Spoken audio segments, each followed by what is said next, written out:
I have a bit of a low voice because I have a cold, which will lend me more authority than I should have. We'll be going together through some of the, well, I would say with slightly pretentiously theoretical issues that I developed or noticed in the past years. And I never did so until I turned 49, because somehow I always thought an artist shouldn't speak too much. And but at one point you're confronted with the things that really occupy your mind, and you have to speak out at one point. So I brought with me essentially four issues. And the first one being dark optics, and the story of dark optics is all about a period which lies ahead of us, in which is in transition as we speak, which is the life of images after the camera. So after digital and after the digital camera. So when we do not actually use lens technology to produce cameras, to produce images, sorry. And that I hope I will make you understand that there's a strange reintroduction of the word. And if we speak about the word, we speak about written history, linear writing, and therefore we speak about old powers that apparently faded with the invention of photography. And now that the history of photography lies behind us, we perhaps could think about what it means when the camera photography and the moving image keep on having an afterlife in which they've actually been devoured or consumed and digested by algorithms. Then the second topic, which is marked in grey, is another object which I discerned a few years ago, was that I was very much occupied with digital materiality. But unlike the exhibition that is on view right now at the Eye,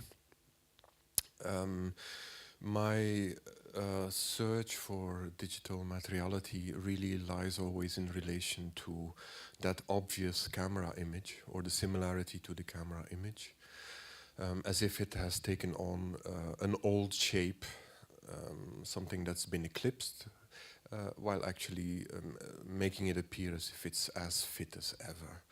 And digital materiality is the story of those aspects of our concrete biological lives that have been affected by everything that's digital.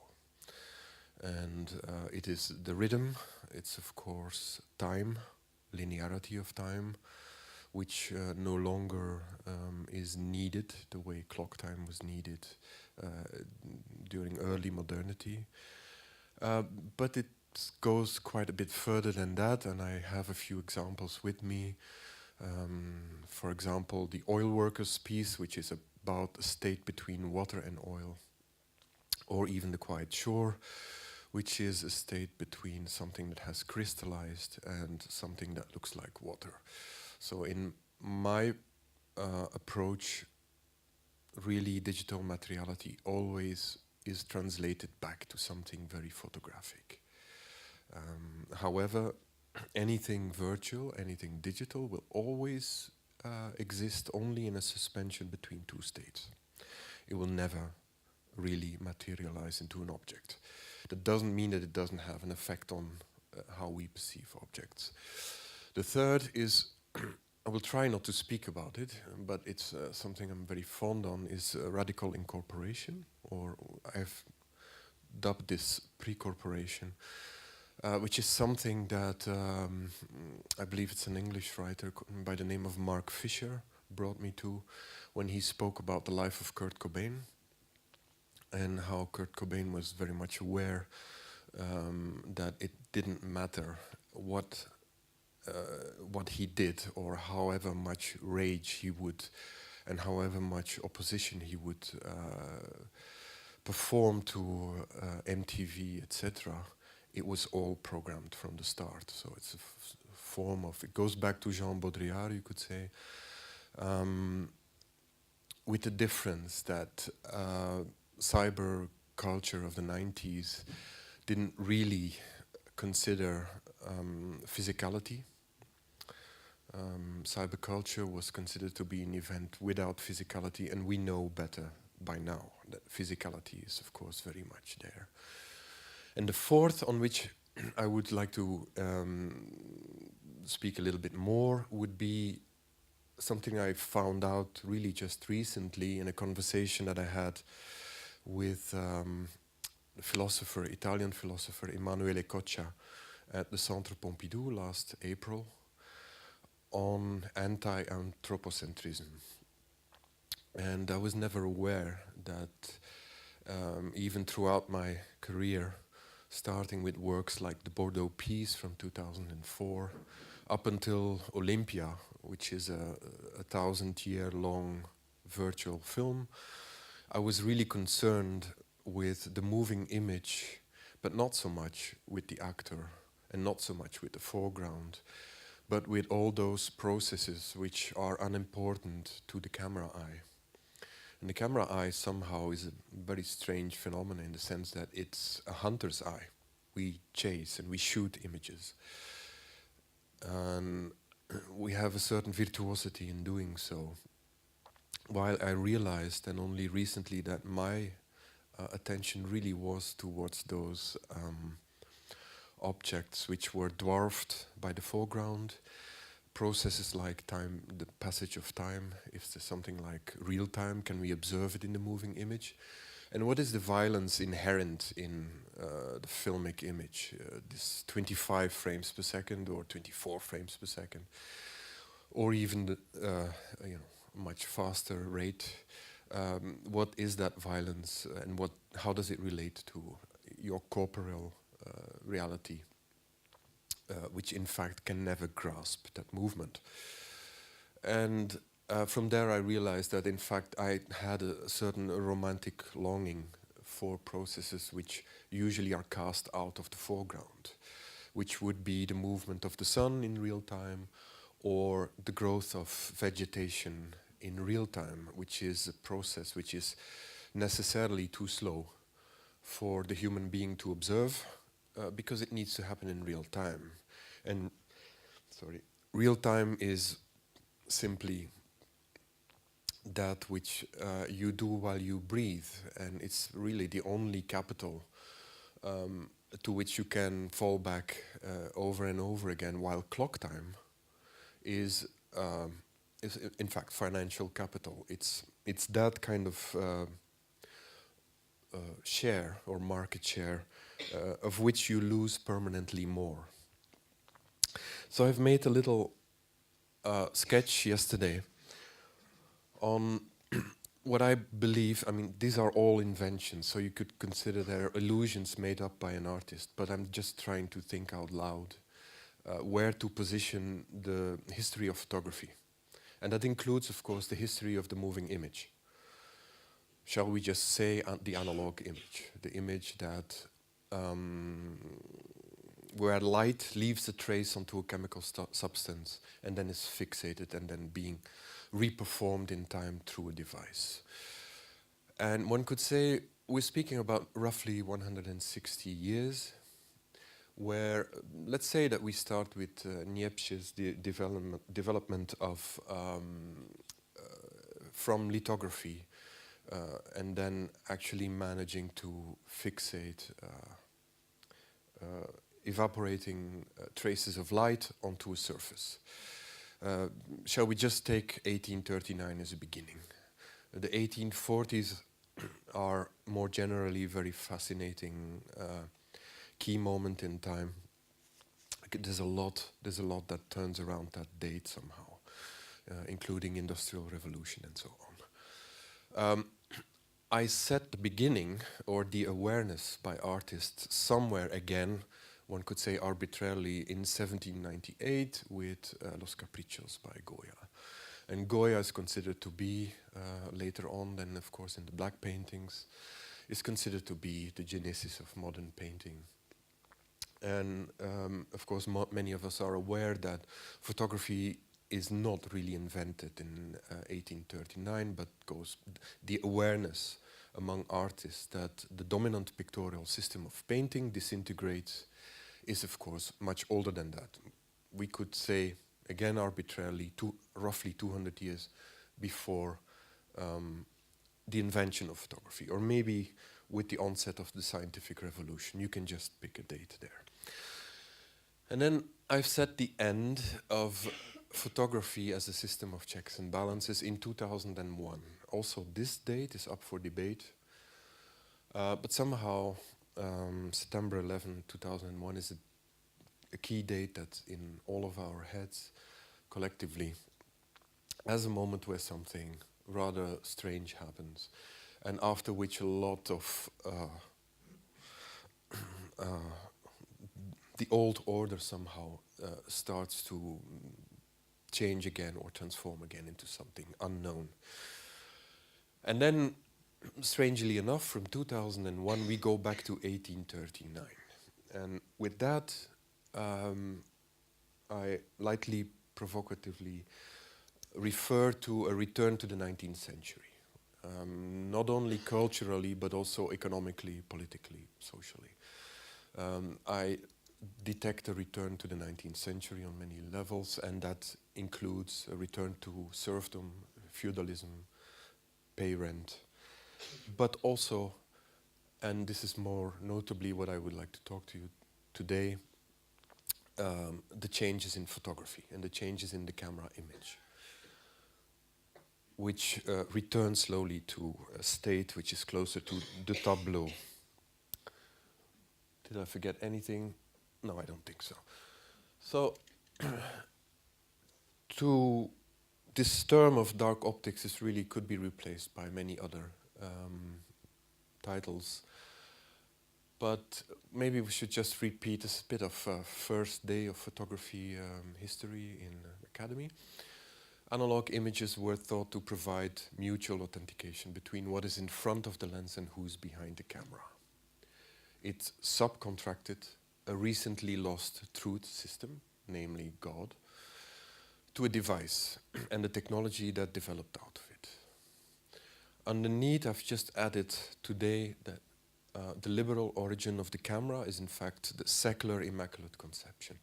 So what you have as a camera, sorry for that one, as an early device is that you have in fact something that is ready for anything. Really pretty much a liberal position. It does somehow signal that it doesn't have a political agenda, it doesn't have a pictorial agenda neither, all you need is sunlight.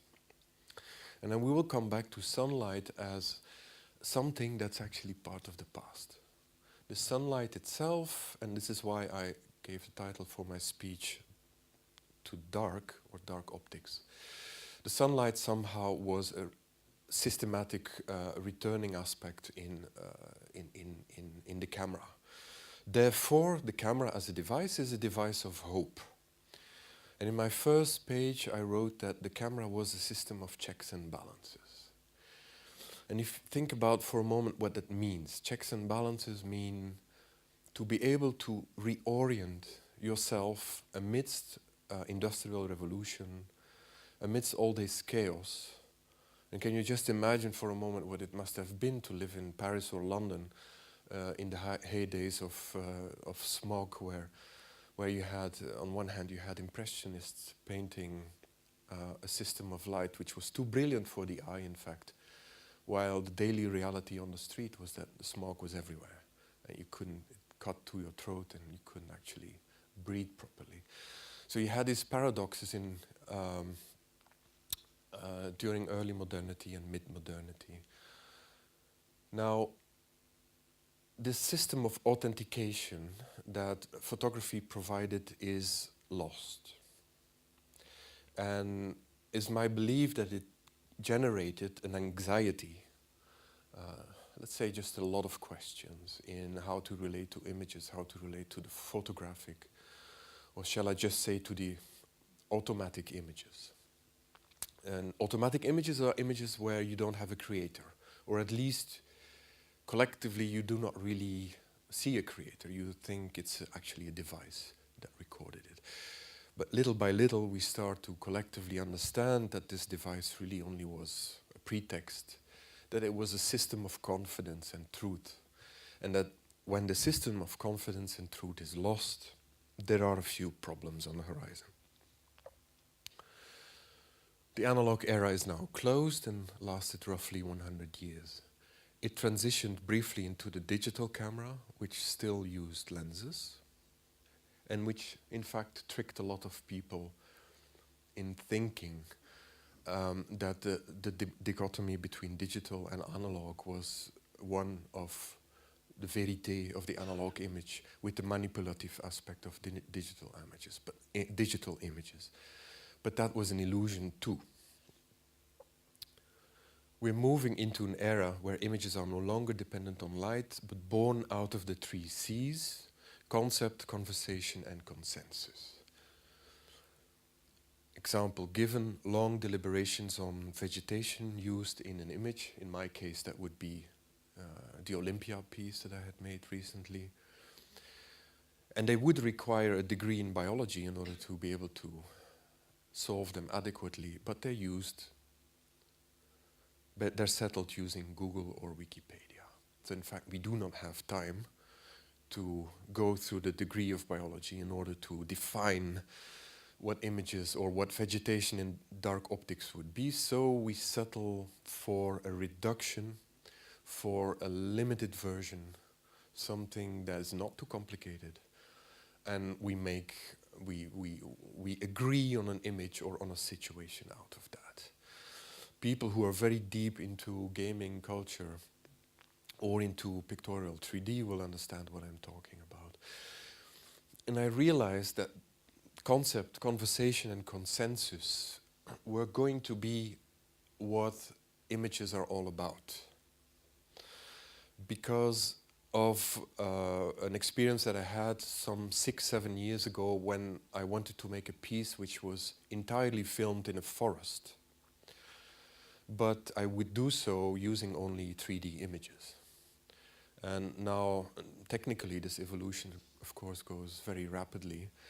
But I realized that there was really a radical departure from the camera there, in the sense that the dreaded Cartesian space, or let's say just Euclidean space with the 3 coordinate axis on which any object is situated, does a strange re-entry in dark optics. And that's a fundamental difference with the camera. The camera is ready for anything. You just need a place, you need a light condition, you need to be somehow together with this object of interest. And you have a system of authentication. When you're in Cartesian space, which is really something that to whom many artists are profoundly allergic to, you actually define any object, every object, whether it's a pixel or anything. But that object in Cartesian space wants to be seen as an object which is entirely liberal, it's entirely free of movement, which it is structurally not. It is structurally only possible to be there when it is defined through the 3 axes. So I realized when I was working on travel that even anything organic would require a lot of concept, conversation, and consensus. And this consensus brought me to thinking that actually what we were talking about in new photography, we were really talking about a reduction in the possibilities. While what digital does, it actually seems to promise an opening up ad infinitum. So dark optics actually are married to Cartesian space. So Cartesian space, let's just recapitulate for a moment. We have a cube, we have a fixed position of a viewer, we have an object in space which is perfectly determined, and then we have, in the horizon, we have an ad infinitum. We have an endless point. So essentially, in dark optics, the infinite view is reintroduced, and that's the difference with analog image making. I just show a quick example, I will come back to this, on how all these aspects come together in the pieces that I've made in the past. This is a still that is taken from a computer program, which runs in real time, and which, as a piece of software, hopefully will last 1,000 years. It is based upon the Olympic Stadium in Berlin. And of course, it's an irony on, or ironic positioning on objects lasting 1,000 years in an empire. While, in fact, if software does one thing and does it very systematically, it promises infinitum, because you can really only update it. You do not delete it, you update it. You replace it with incremental steps, and what you do is you avoid the changes in the object from the view. So the viewer no longer actually has control over the changing object. My project in Olympia, which has a long title, was to use vegetation to my advantage. It was a sweet revenge on objects. And the objects being, in this case, the stadium in Berlin, made out of concrete, steel, and this stone of which I've just, the name escapes me, but a typical mid-central German reddish stone. And I had visited this place on several occasions, and I realized at one point that the building was made like an army. The stones, in fact, represent the bodies of soldiers, who individually mean not much, but when they're in the army body, they can become all-powerful. And from a corner, I had seen a part of the building that was neglected, and I saw how sunlight allowed a very precise growth of vegetation in that part. And I realized that German National Socialism was actually very much occupied with light. It was partly a religion of light, as most mid-modern ideologies were, especially when they started working with architecture. So I thought of making this piece where vegetation would grow in real time and would, after a number of years, which is still unclear, eclipse the image of the Olympic Stadium. So, but that's just one image. I will come back to that later. The date is December 10th, 2017. The situation has changed quite considerably. It's a piece that runs in real time with changing weather and with changing climatic conditions. So a lot of it is included into the programming. But then back to dark optics. In the era of dark optics, we lose mutual authentication. The origin of an image no longer includes an apparatus, a time and a place. Suddenly the tableau and the relation to painting sound familiar again. However, in 1839, it was read in the reverse order. So the middle sentence is, of course, deliberately confusing, because in 1830 it was the opposite way. You had the advent of photography, which actually made trashed the pictorial order of painting. Essentially put every painter onto the edge of abyss, and having to make radical choices. Now, we should maybe wonder why this new pictorial system came into existence, why it was. And I refuse to segregate aesthetic, technological, political, social aspects from one another. For me, they are one living organism that exists in concordance with one another. When we speak about a tableau, I do not actually refer literally to digital painting. it's not some kind of Sunday afternoon aesthetic enjoyment which is not linked to pictorial reality of the camera. In fact, what I mean by that is these images made out of concepts, made out of consensus, and made out of a certain reduction. So there we get back to the tableau.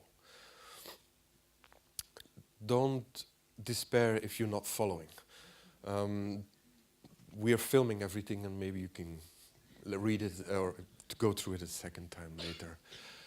Because I'm really meandering from one to the other, I realize that. It will get a little bit clearer with the minutes.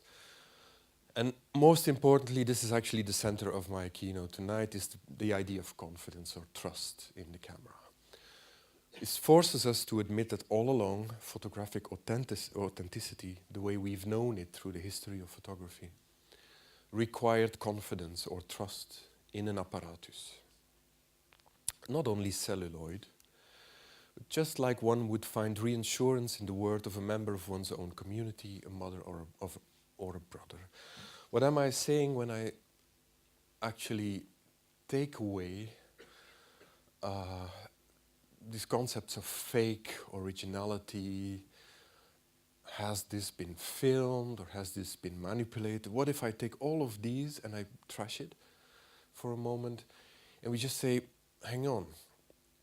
Basically, we start realizing that the history of photography was just, in fact, something we agreed upon collectively as a system of truth. And what is a system of truth is nothing else in theistic sense than a system of confidence. You inhabit someone else's thoughts. You are together in one kind of invisible way. When this system is disintegrating as we speak, we should ask what are the consequences? How should we relate to it? Maybe we shouldn't even ask the question, how should we relate to it? The truth is we relate to it. It's just maybe it's interesting to see that this confidence or trust was really what was going on behind the camera apparatus. And here, maybe I'll use the image of a young boy who turns instantly mad, or a young child who turns instantly mad when something traumatic happens in front of the eyes and is absolutely unable to cope with it. Madness is maybe a form of reflex on what you can't do, how to relate to déraison, and when this system of confidence or trust is gone, when you no longer have it in order to relate to it. Now, a few weeks ago, I had an interesting conversation for public with British artist Asita Dean in Bregenz, who's known for working exclusively with analog film, and who has this rather conservative approach to digital and analog, where she actually, at one point during the conversation, illustrated that the confidence in the analog image was a matter of religion. It was a matter of stepping into this trust system and relying on it. And she gave the example quite interestingly that she said, in relation to my work, she said, when I film the sun with my 16 or 35 millimeter camera, I know that by the time I have the 5th or 6th generation celluloid or pellicule from that print, it is still a trace of the sun. It is still the sun and with all its power that has actually made this image. And I try to deconstruct it by referring to the system of confidence, because structurally she was right really only conceptually. In the matter and in the medium she was wrong. The celluloid had a certain speed. There was a particular lens used. she moved her body with her apparatus to a certain situation and then decided to record. There were just a number of steps which actually made really only the system of originality and fake versus non-fake really only a matter of thought or illusion, if you want. So the beauty of where we are now is that we know about the construct of it all.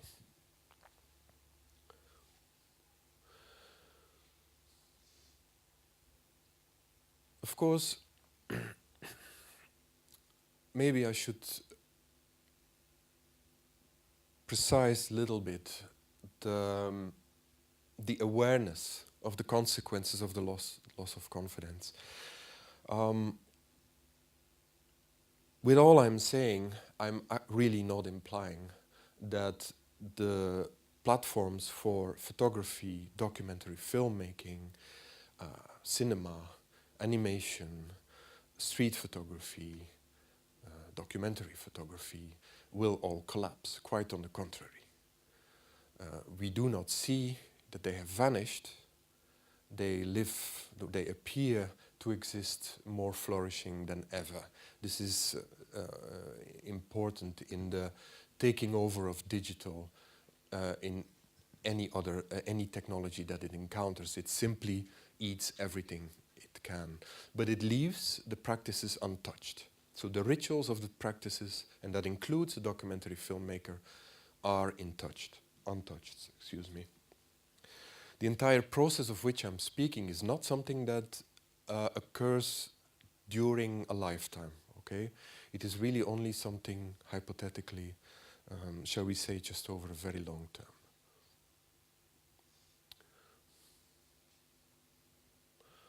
A few words on the language of the image. The lens image can be credited for having established a lightning-fast language of images that could outrun linear writing and thus outrun writing of history altogether. I think I referred to that in the beginning of my speech. This actually comes from Willem Flusser, who wrote on photography, who actually exposed that image culture is a lightning-fast language with which linear writing cannot keep up, and became the dominant language in our culture. In fact, casting linear writing to the background. Now, when I refer to the 19th century, I'm actually referring to linear writing too. But don't try to understand that now. That comes later. Okay. The camera as a system of checks and balances is gone. This prompts a reorganization of the relation between word and image.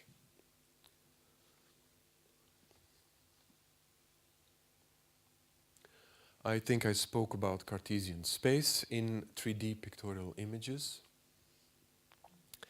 Although it doesn't actually show itself as a system of, or an order system, it shows itself actually as a system of freedom. In fact, it presents itself as another level of immersion.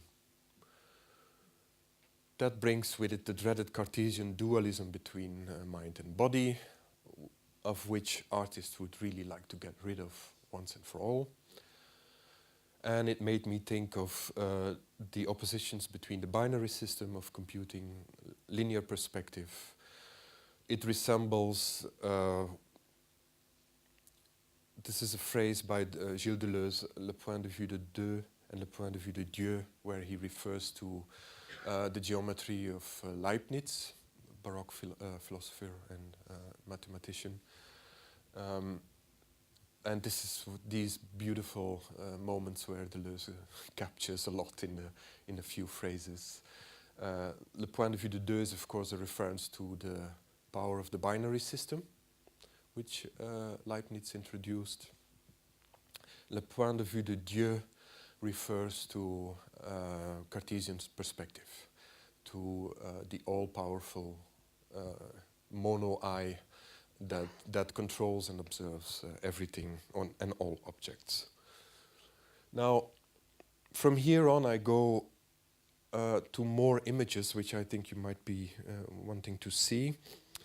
And I will say a few words on, with illustrations, on the piece that I've just finished a few days ago and which is shown at Annette Geling Gallery. They're always hilarious to look at because they always kind of expose the procedures. We work with 45 cameras for the confetti piece, and out of these 45 cameras are scans made of people. And essentially the way I work is I work in a hybrid system. I work between photography, the moving image, computing, and other, also painting, I suppose.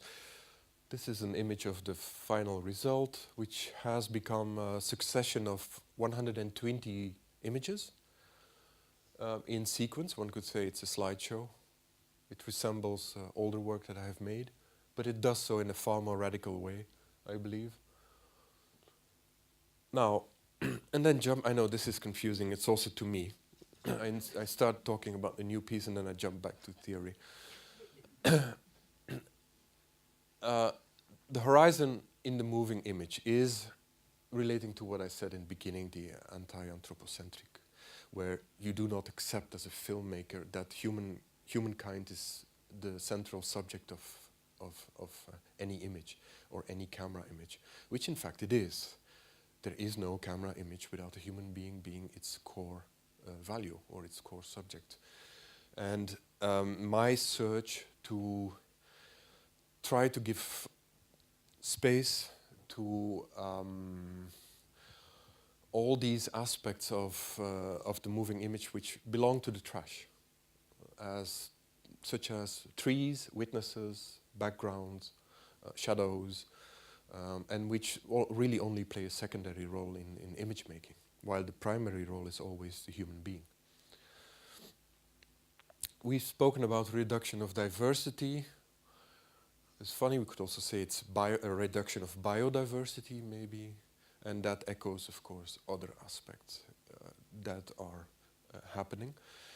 And then, of course, the dichotomy between the hunter-gatherer eyes, which is, of course, the lens is actually crystallization of that, and then, of course, panoramic thought. Our struggle is and will always be that we actually have hunter-gatherer eyes, but that we are able to think in a panoramic manner. So I suppose that Cartesian dualism will be with us, unfortunately, for a while longer. So then that gives the foreground horizon problem. Now, much of what I do is also anti-essentialist in the sense that when you have what you have with conventional filmmaking or narrative filmmaking, you will always describe an essence, even when it's never revealed. You bring the viewer on a journey towards an essence. And the problem is, with the pieces that I make, is what happens when you actually give back only duration and only time, or when you give back only a horizon as a solution. It remains problematic, but it is, I think, essential to the things that I do.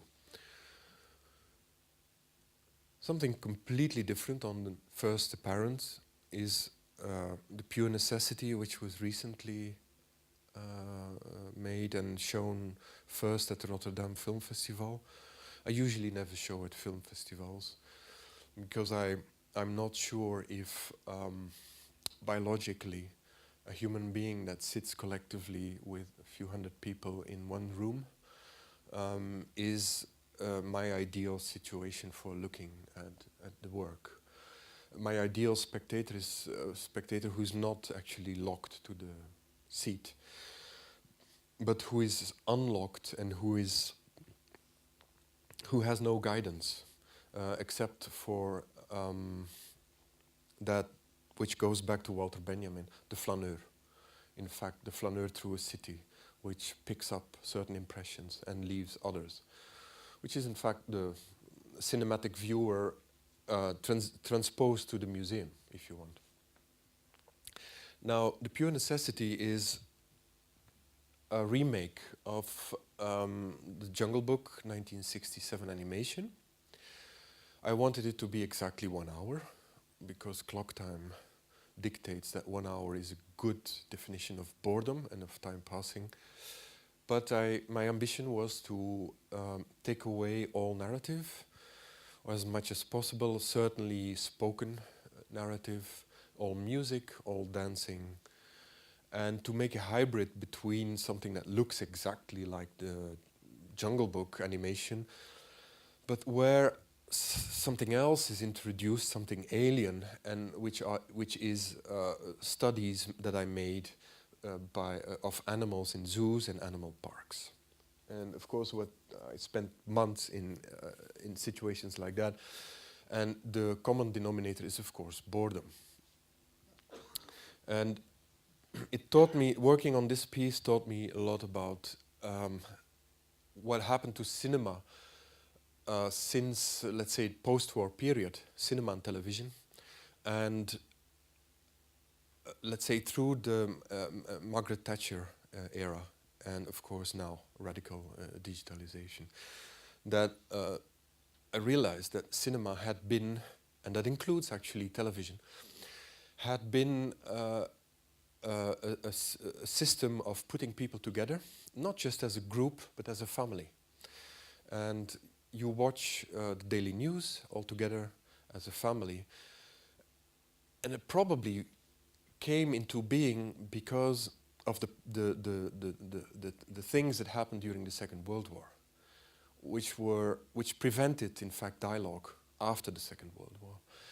And maybe television was a way of just putting people next to one another and outsourcing the dialogue to a device.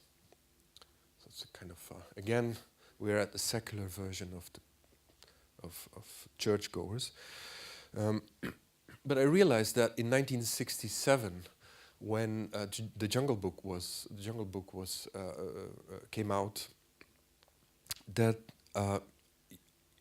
you could feel that the main pace of the animation was rhythm and dancing, and that there was this profound, almost emancipatory aspect into the film, where the strong, or let's say those who are in power and who could devour the other or dominate it, would actually take care of it. And in this case, of course, it would be a young boy called Mowgli. And that with post-Maggie Thatcher, you have this entire issue of collectivity erased and replaced by individual perception onto a small device. So that's, I guess that's the metaphor present in the Jungle Book piece. So my preference for duration as a almost painterly tool, one could say, or sculptural tool, came together with biological time, with breathing in and out, sleeping, wasting time, all these essences for me, which are, let's say, in a capitalist society, which are considered to be wastes. And so there's a certain attraction to all those waste products. And the problem of speed, the paradox that's inherent in any moving image. What is the problem of speed? It is this inherent violence in this 25 frames per second, which you are absolutely incapable of following, but nevertheless present themselves to you as a state of something natural, something with which you could live. It's difficult to remain focused on slow processes that run in sync with real time. A few examples then would be Olympia, The Pure Necessity, and the Bordeaux piece.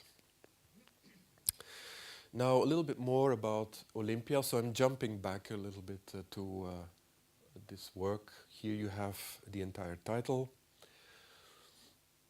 And Olympia is really all about the confrontation between ideological time, or the imagined time and biological time. And biological time is aging processes, all these aspects of duration that are annoying, but which belong to actually being somewhere. This is the image that gave the idea, or that prompted the idea for the whole piece, on which I worked about 3.5 years. By the way, I love working for a long time and spending a lot of labor, because I think labor is undervalued and should not permeate on the surface, but should permeate really only as a kind of sweet revenge over time. You have, this is the irony, and at the same time also poetic Nazi beauty, where you have sunlight, in fact, dictating how fast vegetation grows. So you have the vegetation that's on the right of the image, which really only receives a fraction of the light that the vegetation receives on the left side of the image. And it makes a perfect descendance into shadows. So I'm not sure if someone else discovered that in the Olympic Stadium, but this is practically moving to tears beauty on the relation between light and the architecture. It's really kind of a religion of light and a very immersive situation. This is what prompted the idea. Now, of course, what I wanted really with the Olympic Stadium piece was to change the narrative of the Third Reich, or to change political narrative into a biological one, where I have a lot of fun imagining how in the future the people who will take care of the work, it's a piece of software, so it needs to be updated, will actually find themselves speaking much more about weeds and vegetation and trees, while actually the subject matter and the title are still all about the Third Reich. So on all levels, vegetation eclipses slowly but certainly architecture and ideology. It's an early sketch of the work. And then I started, of course, doing small researches for a few years on the Olympic Stadium.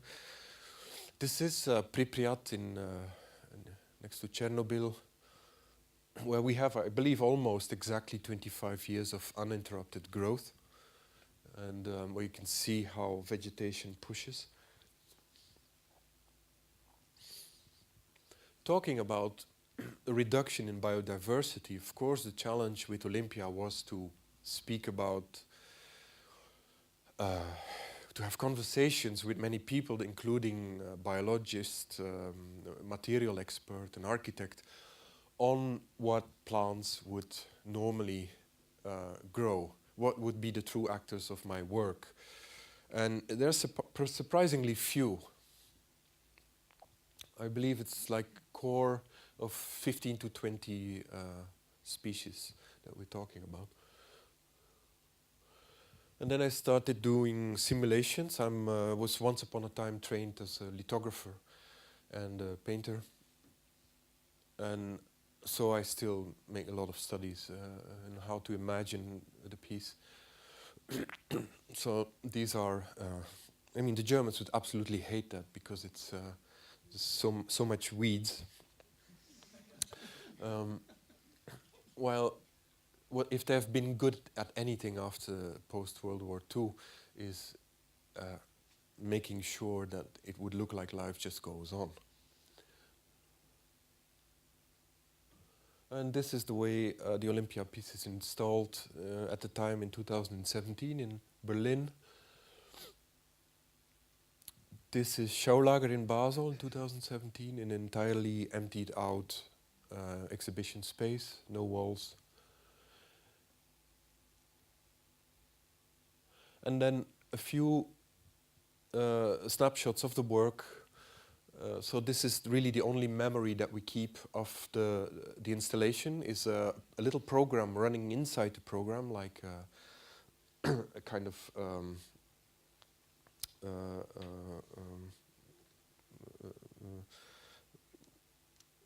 how do you say it, memory of the work.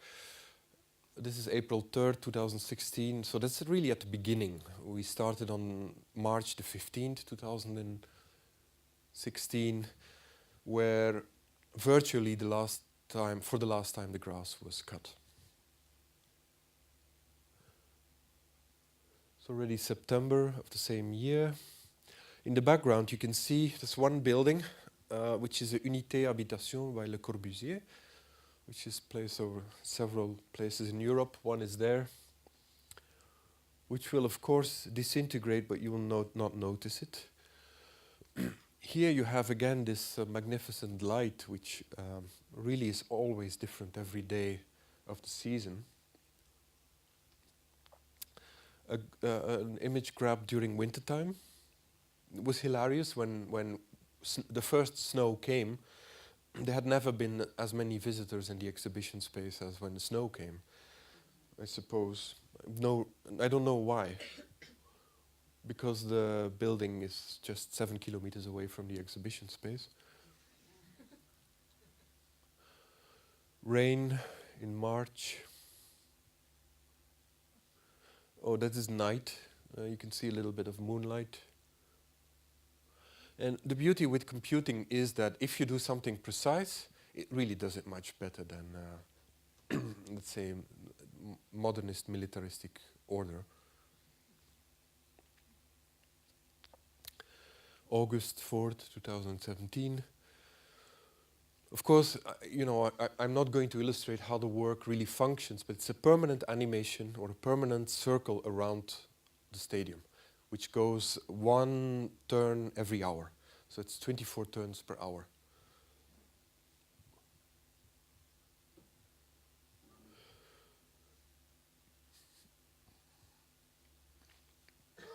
It's a good piece to live with because it really mediates between film time and breathing time.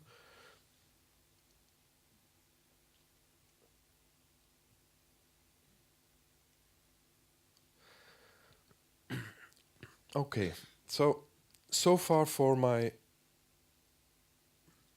would say introduction, but you're going to kill me if I call it that way. I'll go to the work which is in Amsterdam at the moment, and I'll probably end with something that some of you might know. I've made only one public work in my career, and it's situated down Central Station above the metro line, north-south metro line, and it is a weather announcement system for the next day, on a big LED wall.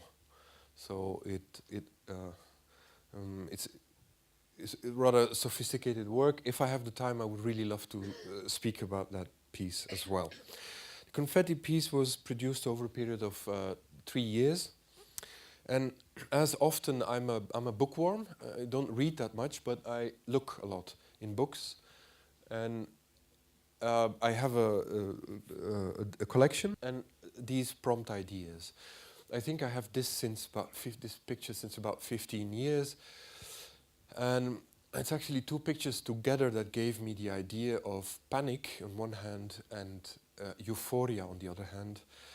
And I felt that those 2 ideas of panic and euphoria both had a certain weight to them. And remember, we spoke about digital materiality. In digital materiality, everything happens in between states. There's no realized state. It doesn't mean that it's not real. It doesn't mean it doesn't have an effect. So I started thinking about what was the guiding principle behind the idea of the confetti piece would be weight and weightlessness. And somehow the matter of, or the particles in confetti were really something that simply the way I work is I do not know what gives me an idea. All I can do is try to find out by making the work. But somehow I felt the confetti is like snow. But if you have it in photography, it somehow never stops falling, just like the snowflakes would do. And in that sense, I think the snowflakes or confetti particles have become part of my family of categories of sunlight, shades, the passage of time, etc. In the sense that they do somehow visualize a matter, a particular matter very clearly. A matter that is in between states. These are again some of my sketches.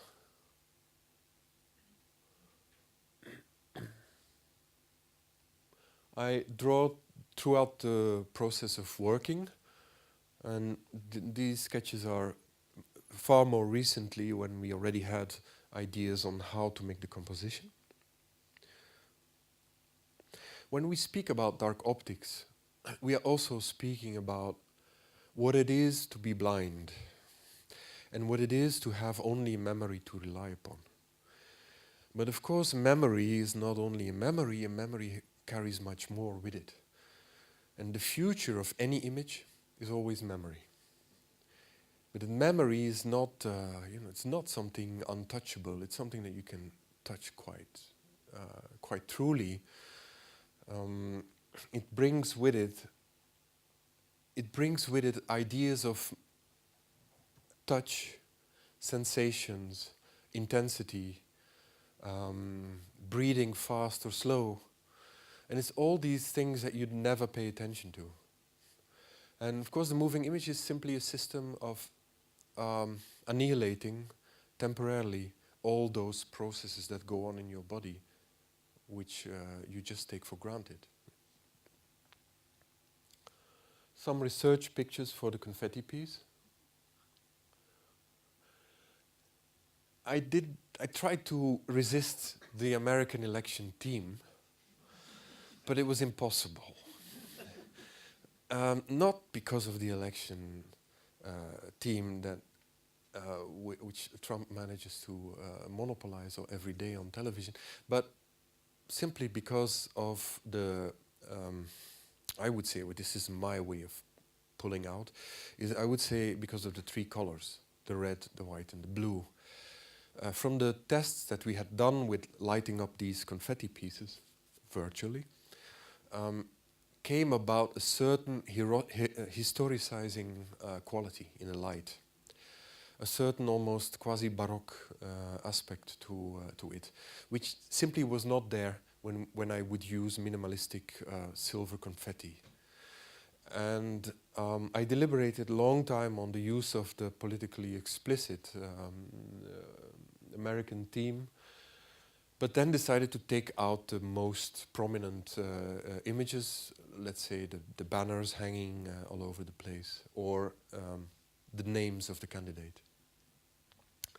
Then there's a bit of technique in coming up now, okay? So sorry for that. But I really, I don't make a distinction between technique and philosophy at all. We've seen those. Did I say something about digital matter? It drips off the character that we are seeing. This is in fact what we call a clay model of a scanned figure. And a clay model is nothing but a blurb of synthetic material coming out of a process of computing done by 45 still cameras. This is just a way that I like working with by being blind but still having a camera memory. We photographed approximately 100 figurants in the studio, all separately.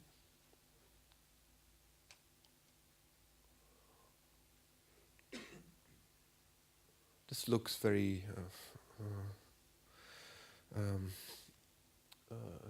science fiction, I know, but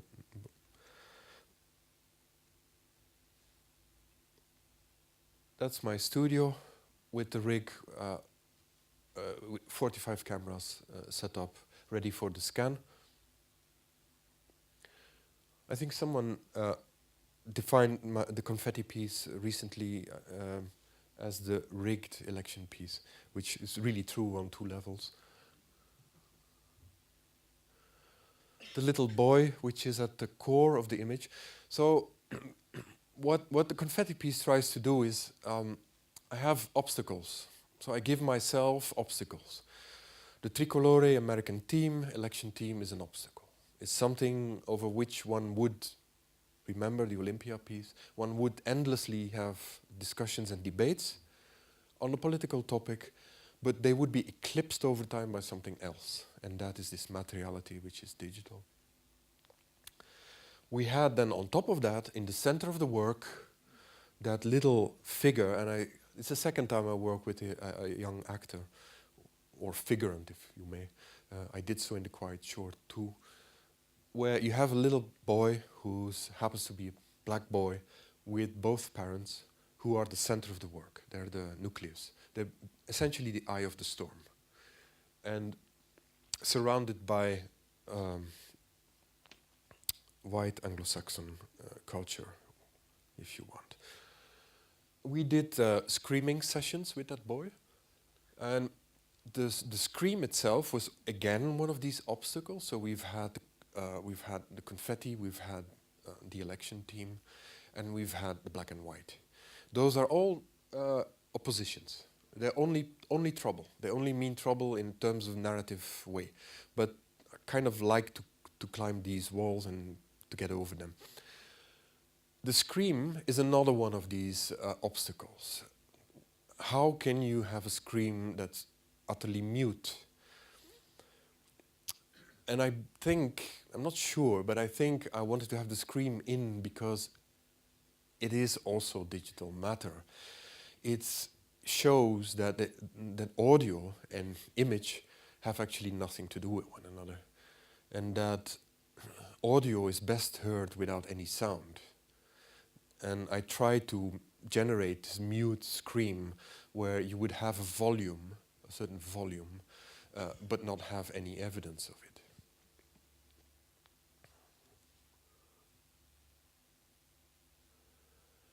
And then some process images of how we made a sculpture out of the little fellow.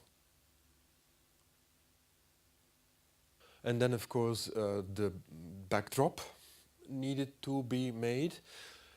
It is loosely based on a castle, Bad Bentheim, in northwestern Germany.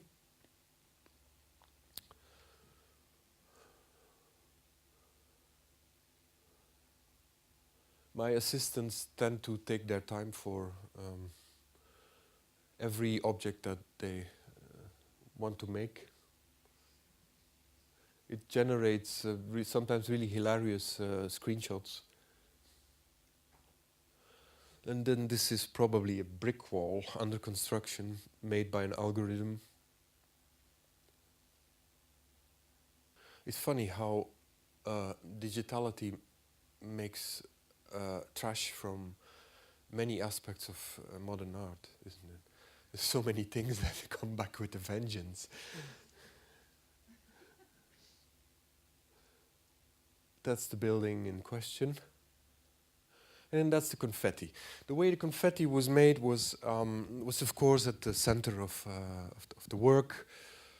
It was also, of course, a problem. It was one of these obstacles. And I relied on my team to, we discussed endlessly. Yeah? This is the future of any image is discussion, is debate. And debate means that you agree on something and you'll leave out certain things and include others. So how to do the confetti was a similar journey, because digital confetti doesn't have a body. So we decided to choose a body, and the body would be falling dust, a cloud of dust which someone throws out. Then the dust the particles of the dust were replaced by confetti pieces. And then my aim was to lit up the confetti pieces as if they were flower petals, as if they had a lightness which was unlike confetti leaves. So in order to transcend a sort of nationalist American theme. But this is how the confetti looks in empty air. They are actually then sliced up in many layers so that they could be, how do you say, inserted into the people that are in the scene. That's really the brain of the computer doing this.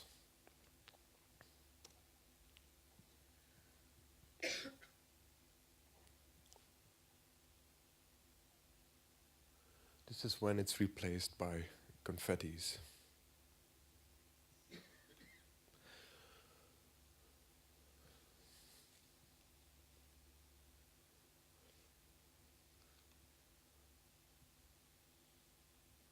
Did I say something about Cartesian space and how photography really seems to be married in virtual reality with Cartesian space, with the system of coordinates?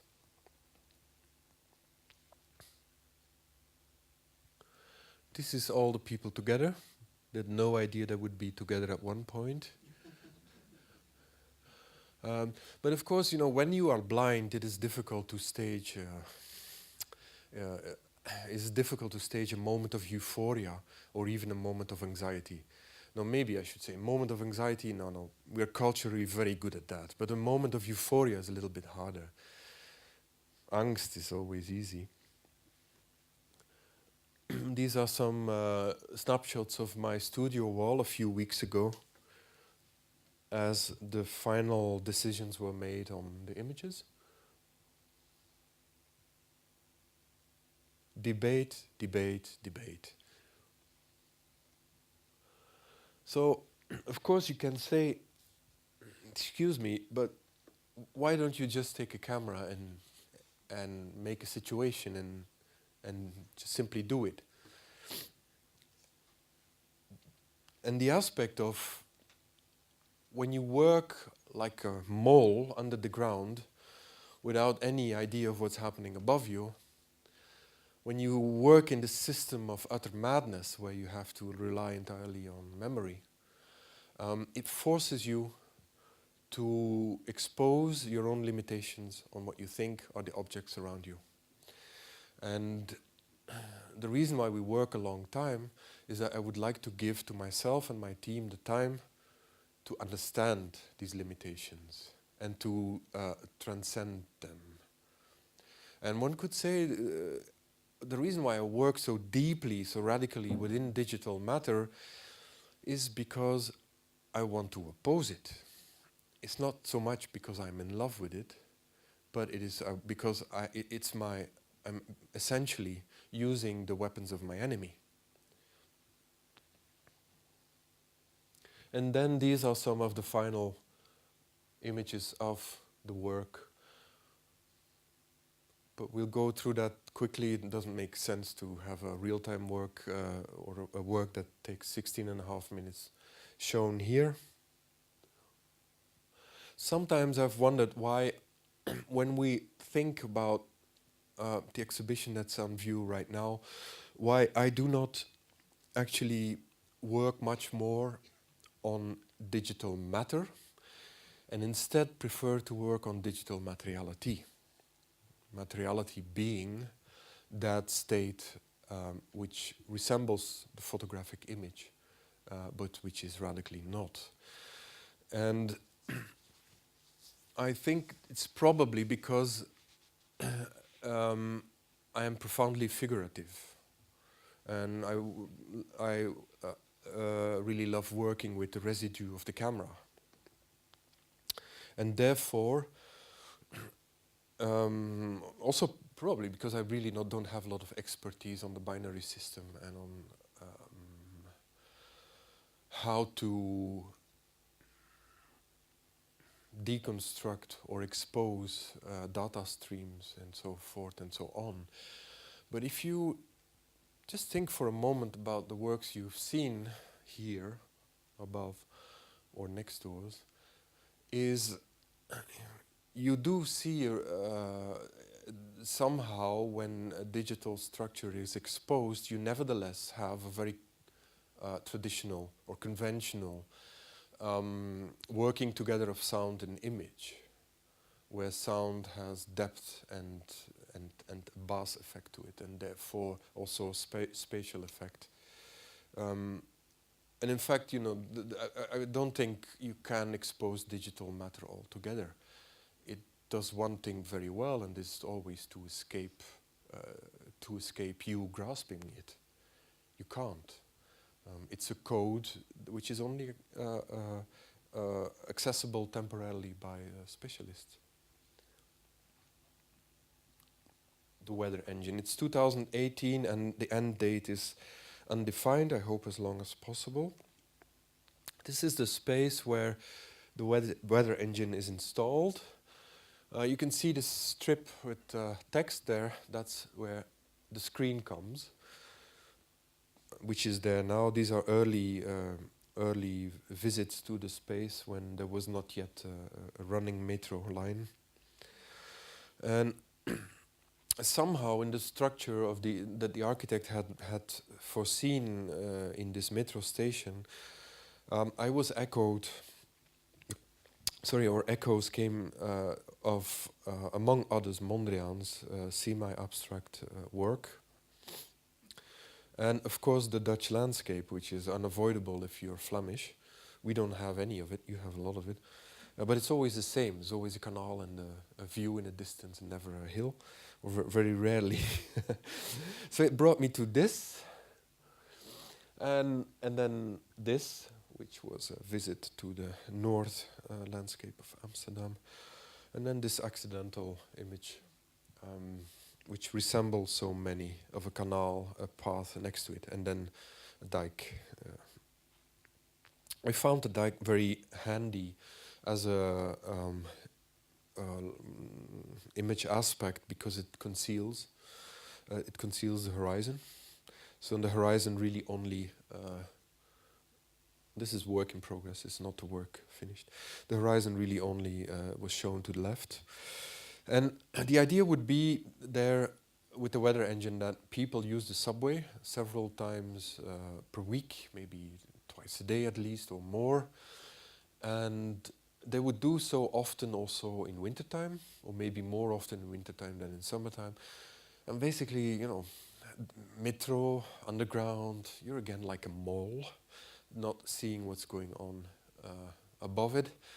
And I thought, why not announce the weather for tomorrow and be useful for a change? And but through the landscape. So what we did is we merge system announcement data with the landscape. So it's always you see always live not, but you see an anticipation of 24 hours ahead of you. And whether it's snow, ice, flooding, spring, summer, autumn, it's all there. The falling leaves. And I have not really prepared this keynote very much. It's a bit of a random collection of images. And here we have fireworks during the day in summertime, which is of course an impossibility. This is a heavily frozen screen with ice. This is, I think it must be a late summer night when the character, oh yeah, I didn't tell you that. There's a character. There's a guy, you could say he's jobless, but it's just the stage above jobless would have an employment for the city of Amsterdam to clean the leaves. And he's doing that, so he's always active, and I thought it was, if I have a computer model as a worker, a city worker, why not have him work all the time? So he's all the time occupied with something. But recently I've heard from echoes of people that actually they don't see him very often. So we need to look into that. And here he's he's collecting, you can see him in the foreground. But he does many things. In summertime he swims, he takes holidays. He has a function also to write messages on the screen, but which are in reverse, so you can't read them. You have to sort of read them backwards. He does a lot of useless work, essentially. This is rain. Rain with a bit of programming text in it. Sorry for that. So we do use the screen quite actively when we can. He's even wiping off the screen. This is snow. Don't know what the boat is doing there, but I think that's not. This is a very picturesque sunset, I mean. This must be sunrise. Again, sunrise is really only reserved for early birds, right? If you come at noon, light is pretty much dull. And the sort of secondary effect of having a LED wall as a screen is that a LED wall has very powerful light output. And when you have this light early in the morning, I can assure you it hurts. And I always found this fascinating with projections, is that they're really simulations of light, and they really imitate sunlight, but they do so powerfully. They don't, projections are never modest.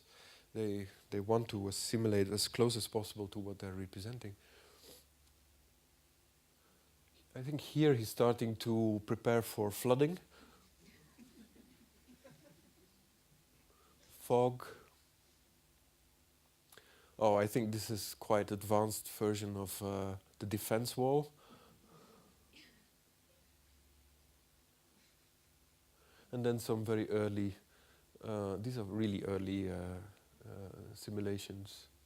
We have the two windmills, which kind of subjectively illustrate wind, even the direction of the wind, mind you. So we're looking towards the north, because what we're really talking about is about subway connection between the south and the north of the city. The view is to the north. So you can determine, you can see which direction the wind will come the next day.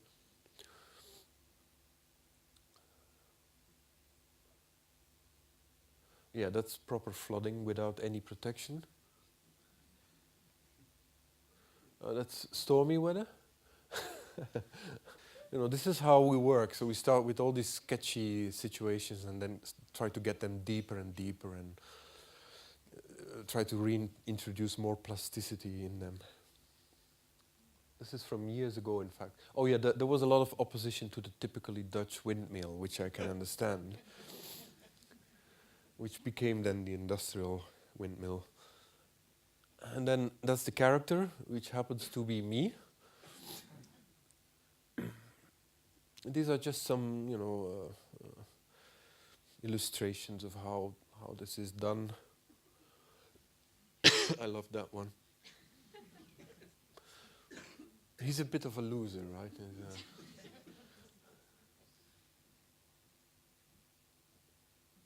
Sorry for the peaking data.